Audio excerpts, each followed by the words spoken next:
Tony Ayala Jr. In the 1980s, Tony Ayala Jr. wasn't just a prospect, he was seen as the inevitable future champion of the super welterweight division. Adored by promoters, known for his raw power and murderous instinct in the ring, he was a sensation. At 19, he was already dismantling opponents with terrifying ease. People spoke of him the way they once spoke of Duran or Tyson. But behind that raw talent was a void one nobody ever dared to look into. In December 1983, just as he was preparing to face Davey Moore for a world title, everything unraveled. One night, drunk and high, Tony broke into a neighbor's home in San Antonio. He assaulted and raped her, leaving her traumatized for life. He was arrested, tried, and sentenced to 35 years in prison. The boxing world was shaken to its core. How could a talent so immense fall into darkness so violently? What the public didn't know was that Ayala already had a history. Several previous sexual assaults had been covered up. His entourage, his father, even his gym, everyone protected him. He was too talented to punish.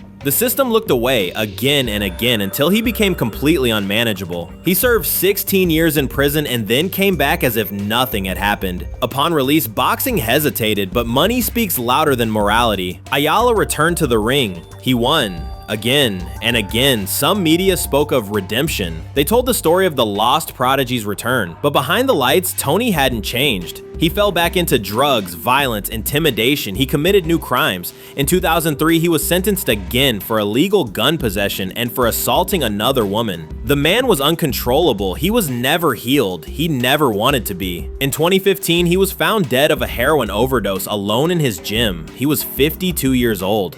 Edwin Valero, there was no one like him. Edwin Valero was a living legend of destruction. 27 fights, 27 wins, 27 knockouts. No opponent had ever lasted more than 9 rounds with him. His power seemed inhuman, almost mythical. In the ring, Valero didn't fight, he hunted. He charged forward, eyes locked, fists blazing, and the crowd loved it. People said he was a mix of Duran and Tyson, driven by the fury of a man with nothing to lose. But the rage fans admired wasn't just about sport. Born in Merida, Venezuela, Valero grew up in crushing poverty. As a teenager, he suffered a serious motorcycle crash, underwent brain surgery, and began hearing voices. Despite that injury, he rose through the ranks and became a legend in the making. In 2006, he was denied a fighting license in the US due to his medical history. So he went to Japan, then Mexico. Everywhere he went, he demolished his opponents. He became a world champion in 2 weight classes. He was unstoppable until the violence left the ring.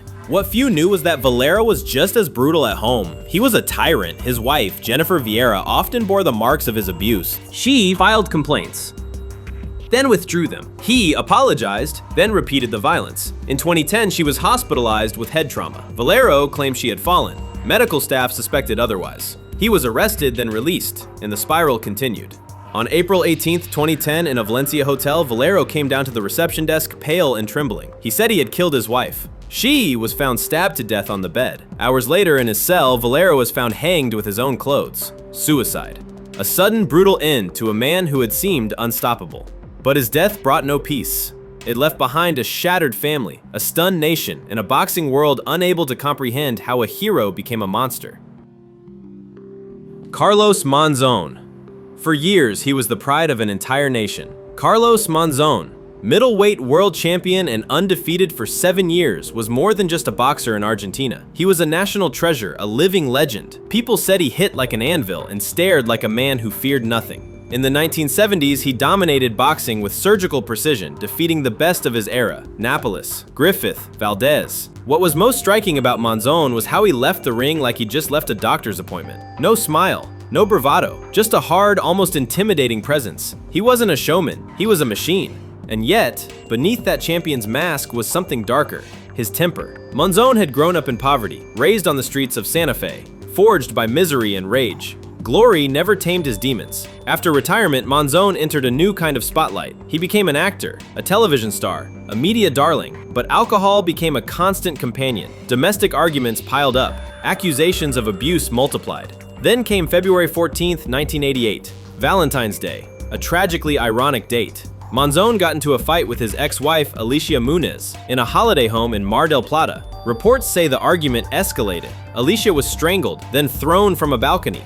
She died instantly. Monzone also fell, but survived. The shock was national. The icon had crumbled. The man Argentina worshipped now faced justice. At first, he denied everything. Then he admitted to the argument. Eventually, he was sentenced to 11 years in prison for homicide. In prison, he remained calm. He gave interviews and trained young inmates. But the myth was gone. He became a symbol, not just of disgrace, but of how fame can conceal deep darkness. In 1995, while on work release for reintegration efforts, Monzone died in a car accident. He was 52 years old. Ike Ibabuchi. In the 1990s, he was the scariest heavyweight prospect in boxing. Ike Ibabuchi, known as the President, wasn't just talented, he was unsettling. There was something in his eyes, a violence in every move. He was undefeated in 20 fights, with names like David Tua and Chris Bird on his record. These were savage brawls where he imposed a relentless rhythm. Against Tua in 1997, he threw over 1,000 punches, a record for a heavyweight. He was a monster in the making, hailed as a future world champion. But outside the ring, Ibabuchi was unraveling. The Nigerian fighter suffered from deep mental illness. He genuinely believed he was the president of the world. He talked to himself, vanished for days, lashed out unpredictably, but with stardom on the horizon, no one intervened. In 1999, he was accused of attempted kidnapping and sexual assault of an escort service employee at a Las Vegas hotel. The details were chilling. He locked the woman in his room, refused to let her leave. She managed to escape, he was arrested, psychiatric testing revealed severe schizophrenia. Ibabuchi was found unfit to stand trial, then ultimately sentenced to a term of 2 to 10 years. He served nearly 17. The man once heralded as the future king of the heavyweights became a mystery locked behind bars. But that wasn't the first incident. Prior to that, Ike had already exhibited dangerous behavior. He once kidnapped his own son, refusing to return him after a visitation. After his release in 2015, some fans dreamed of a miraculous comeback, but new problems emerged. Another arrest, more accusations, likely far too many for a man whose destiny had veered into tragic infamy. James Butler. Some boxers fight with heart, others with rage. James Butler fought with his demons. He had talent, no doubt about it, but behind that sometimes calm face was a cold, almost clinical violence that would turn his name into a nightmare for the entire sport. It all began in the 1990s. Butler climbed the ranks of the professional boxing world. He gained attention for his aggressive style, powerful punches, and a slightly offbeat attitude. But everything changed in 2001. That night, in a New York venue, James Butler faced Richard Grant in a charity match. Grant clearly outboxed him and won by decision. The two men met in the center of the ring to shake hands. And then, without warning, Butler struck. This wasn't a mere act of frustration. It was a bare-knuckle punch. Brutal, violent, straight to the face. Richard Grant collapsed, his nose broken, blood pouring down his face. The crowd was in shock. Boxing had just witnessed an act of absolute betrayal. Butler was immediately arrested and sentenced to prison. But that scene was only the beginning, because the worst was yet to come. A few years later, in 2004, James Butler was once again facing justice. But this time, the tragedy was irreversible. Sam Kellerman, a young writer and journalist, brother of well-known analyst Max Kellerman, was found dead in his apartment, bludgeoned to death with a hammer. His body had been placed in a room and set on fire in an attempt to destroy the evidence. The killer? You guessed it, James Butler.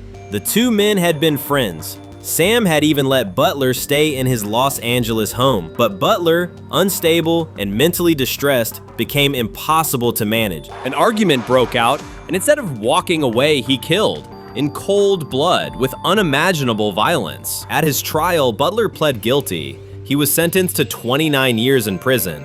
No fight, no appeal.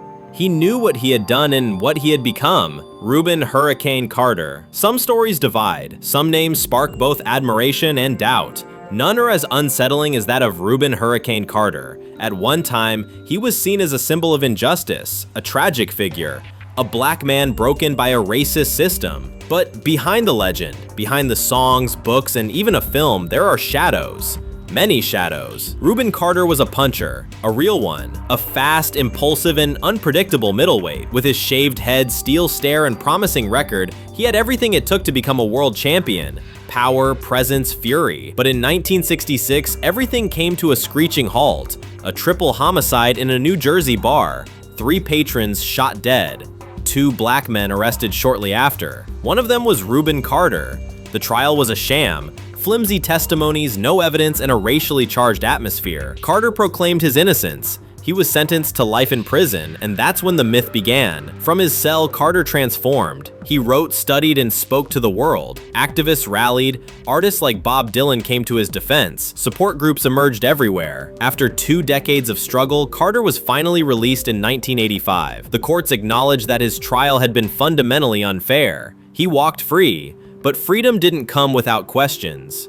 Behind the scenes, former investigators, victims' families, and independent journalists never abandoned their doubts. Some official narratives didn't add up. Recanted testimonies had been bought. Contradictions were everywhere. And then there was Carter's past convictions for violence, robberies, assaults long before the triple homicide case. Some argue that while Carter may have been wrongfully convicted, that doesn't necessarily mean he was innocent. And that's where things get dizzying, because Carter's story, the survivor of racial hatred, starts to blur in moral gray zones. Can you be the victim of injustice and still be guilty? Can you inspire the world while hiding a darker truth? Until his death in 2014, Reuben Carter never wavered. To him, he was an innocent man, sacrificed, but that conviction never convinced everyone.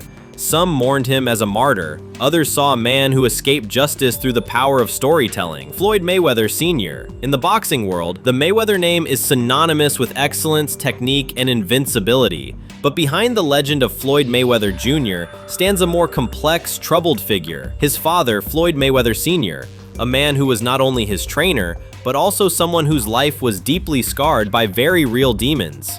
Floyd Sr. never reached the same heights as his son in the ring, but he was a professional boxer in his own right. What truly sets him apart, though, isn't his record. It's the darkness that followed him outside the ring. In the 1990s, he spiraled into a criminal world driven by drug trafficking. Convicted and sentenced to 5 years in prison for drug-related offenses, Floyd Sr. found himself in a life where the law was just another hurdle. This criminal past starkly contrasts with the polished global image of his son, who rose to become an international superstar. To many, Floyd Mayweather Sr. is a complex figure, a passionate mentor, yet a man unable to break free from a toxic environment. This contrast between a father entangled in crime and a son worshipped by millions gives their story a near-tragic dimension.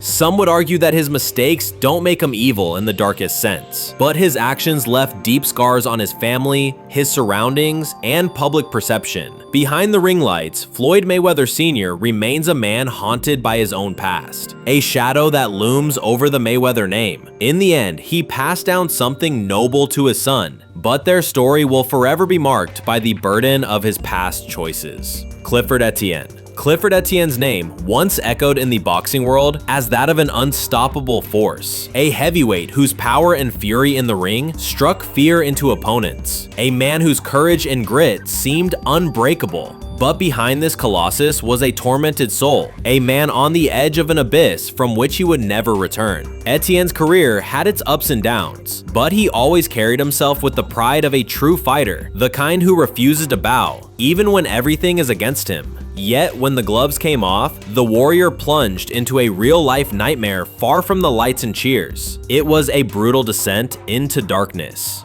In 2005, police arrested him, exposing a side of him marked by unimaginable violence. The once respected boxer was now condemned for horrific crimes: armed robbery, attempted murder, kidnapping. The man who had once challenged legends in the ring had become a predator, a criminal whose actions terrorize an entire neighborhood. The shock was massive. How had a fighter once admired for his resilience turned into this monster consumed by rage? What inner torment led him to such unforgivable acts? His sentence was staggering: 105 years in prison with no possibility of parole. A life sentence not just for his crimes, but for the tragic loss of the man he used to be. Since then, his regrets must be soul-crushing. No more glory, no more fights, only silence and a cell. A man who lost everything, swallowed by the darkness of his own choices, with no way back.